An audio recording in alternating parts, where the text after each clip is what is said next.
வணக்கங்க. இது அங்காளம்மன் சத்யா வீடியோ. சில பேர் வந்துங்க சாமிக்கிட்ட வேண்டுறது நம்மளுக்கே கோவம் வரும். அந்த மாதிரி வேண்டுவாங்க. எப்படின்னா, அதாவது எனக்கு வந்து இத்தனை ஏக்கர் நான் நிலம் வாங்கணும், கார் வாங்கணும், நகை நட்டு நிறைய வாங்கணும், எங்கள் வீட்டுக்கு எத்தனை பசங்க இருக்காங்க அத்தனை பசங்களுக்கு நான் வீடு வாங்கணும், அதை வாங்கணும் இதை வாங்கணும் எல்லாத்தையும் கொடு. அதே மாதிரி எனக்கு எதிரிகள் இத்தனை பேர் இருக்காங்களா அவங்களெல்லாம் அழித்து தள்ளு அப்படின்னா மட்டும்தான் நான் அந்த சாமியை வேண்டுவேன், வணங்குவேன்.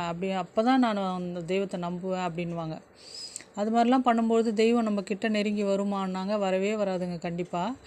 எந்த ஒரு எதிர்பார்ப்பும் இல்லாமல் தெய்வத்தை நாடி போகணும் நம்ம. அது எப்படிங்க எந்த ஒரு எதிர்பார்ப்பும் இல்லாத தெய்வத்தை நாடி போக முடியும் நீங்கள் சொல்லலாம்.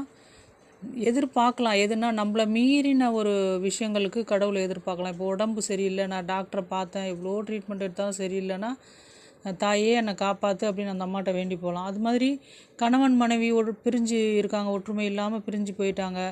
ஒருத்தவங்க மீது ஒருத்தவங்களுக்கு ரொம்ப ஆசை இருக்குது, கடவுளே எப்படியாவது எங்களை சேர்த்து வச்சிரு, நீ தான் எங்களுக்கு துணை அப்படின்னும்போது அது மாதிரியோ, இல்லை பசங்க நல்லா படிக்கணும், இல்லை பெரிய நிலைமைக்கு வரணும், அவங்களுக்கு துணை இரு தாயே, அந்த மாதிரி நம்ம நியாயமான வேண்டுதல்கள் எதுவாக இருந்தாலும் தெய்வம் நம்மளை கேட்குங்க. அது ஒன்றும் தவறில்லை. அதே மாதிரி எதிரிகள் ரொம்ப தொல்லை கொடுக்குறாங்களா, ஆத்தா என்னால் முடியல நீ பார்த்துக்க ஆத்தா அப்படின்னா அந்த அம்மா கண்டிப்பாக அவங்களுக்கு ஒரு வழி பண்ணும். அதெல்லாம் பண்ணாமலாம் விடாது அந்த அம்மா.